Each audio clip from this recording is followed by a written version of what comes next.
D5 Noida का निठारी कांड, जिसके बारे में अभी तक आप सारी जानकारियां सोशल मीडिया से इकट्ठा कर चुके होंगे।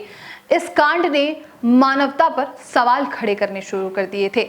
नोएडा ही नहीं बल्कि पूरे देश में लोगों के रोंगटे खड़े हो गए इस घटना को सुनने के बाद कि कैसे कोई इंसान इतना नीचे गिर सकता है कि मासूमों पर अत्याचार की हदें उसने पार कर दी।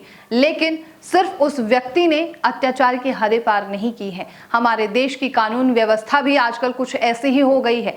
कानून व्यवस्था यूं है कि उस व्यक्ति को, उस आरोपी को पकड़ने के बाद, मृत्यु दंड देने के बाद अब वो आरोपी बरी हो चुका है। आपको पूरी कहानी बताते हैं निठारी कांड में आखिर कैसे कोर्ट ने क्या फैसला दिया है, इसके बारे में आपको समझाते हैं। और चलिए आगे बढ़ते हैं। नमस्कार, नेशनल खबर देख रहे हैं आप। निठारी कांड की जांच को लेकर निराशा व्यक्त करते हुए इलाहाबाद हाईकोर्ट ने सोमवार को आरोपी मोनिंदर सिंह पंढेर और सुरेंद्र कोली को बरी कर दिया।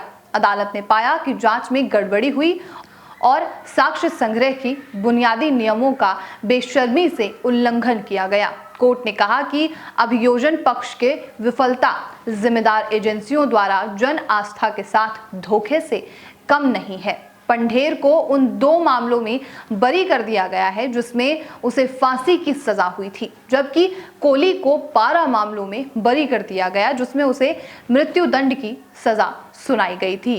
सैयद आफ्ताब हुसैन रिजवी और अश्विनी कुमार मिश्रा की पीठ ने कहा है कि इस मामले में साक्ष्य के आकलन पर भारत के संविधान के अनुच्छेद 21 के तहत एक आरोपी को मुकदमे में निष्पक्ष सुनवाई की दी गई गारंटी के मद्देनजर हमने पाया कि अभियोग पक्ष आरोपी एसके और पंढेर का अपराध परिस्थिति जन्य साक्ष्य पर आधारित एक मामले के तय मानकों पर उचित संदेह से परे साबित करने में विफल रहा है।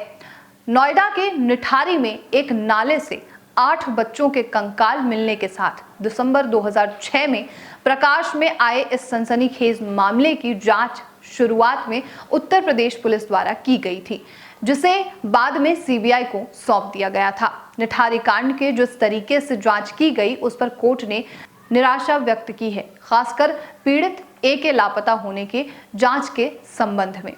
पीठ ने कहा है कि अभियोग का ये मामला आरोपी सुरेंद्र कोली की स्वीकारोक्ति पर आधारित है, जो उसने 29 दिसंबर 2006 को यूपी पुलिस के समक्ष की थी। पीठ ने कहा है कि आरोपी से पूछताछ दर्ज करने के लिए आवश्यक प्रक्रिया अपनाई जानी चाहिए थी, जिसके कारण कंकाल, हड्डियां बरामद हुई थी। पीठ ने कहा, जिस अनौपचारिक और सहज तरीके से गिरफ्तारी, बरामदगी और स्वीकारोक्ति के महत्वपूर्ण पहलुओं से निपटा गया, उनमें ज्यादातर निराशाजनक हैं। अदालत ने पाया कि अभियोजन पक्ष शुरुआत में बरामदगी को संयुक्त रूप से पंढेर और कोली से दिखाने से लेकर बाद के चरण में दोष केवल कोली पर मढ़ने तक अपनी स्थिति बदलता रहा।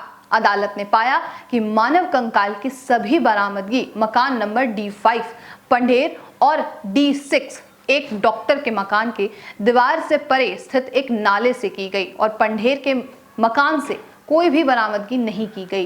पीठ ने कहा कि खोपड़ी, कंकाल, हड्डी की कोई बरामदगी मकान नंबर D5 के अंदर नहीं की गई। इस मकान से केवल 2 चाकू और एक कुल्हाड़ी की बरामदगी की गई थी, जिसका दुष्कर्म, हत्या आदि के अपराध में निस्संदेह उपयोग नहीं किया गया। लेकिन कथित तौर पर पीड़ितों को गला घोंटकर मारने के बाद शरीर के अंगों को काटने के लिए इनका उपयोग किया गया था।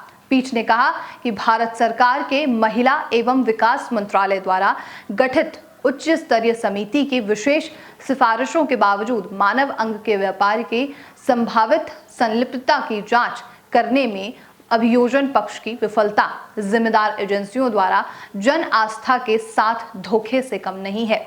अदालत ने कहा कि अंग व्यापार की संगठित गतिविधि की संभावित संलिप्तता के गंभीर पहलुओं की विस्तृत जांच में सावधानी बरते बगैर उस मकान के एक गरीब नौकर को दैत्य बनाकर उसे फंसाने का विकल्प इस जांच में अपनाया गया।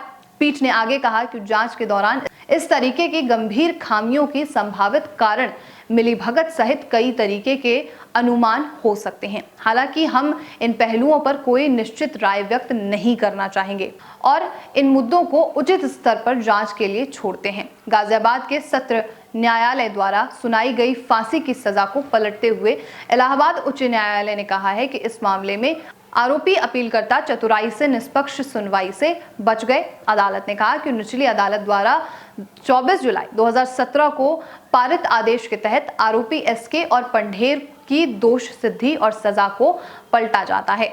तो ये थी वो पूरी रिपोर्ट जिसके बारे में हम जिक्र कर रहे थे कि आखिर कैसे बर्बरता की जो कहानी 2006 में निकल के आई थी वो 2023 तक चलती रही है और इस पूरी कहानी के माध्यम से हमारे देश की कानून व्यवस्था आखिर कैसे फेल होती जा रही है ये चीज भी दर्शाई जा सकती है कि आखिर कैसे जिन आरोपियों को फांसी की सजा हुई थी अभी तक सबूत ना होने की वजह से उन्हें बरी कर दिया गया है। अब आपको क्या लगता है इस पूरे मामले में, ये जानकारी दीजिए। तब तक के लिए नेशनल खबर के साथ बने रहिए।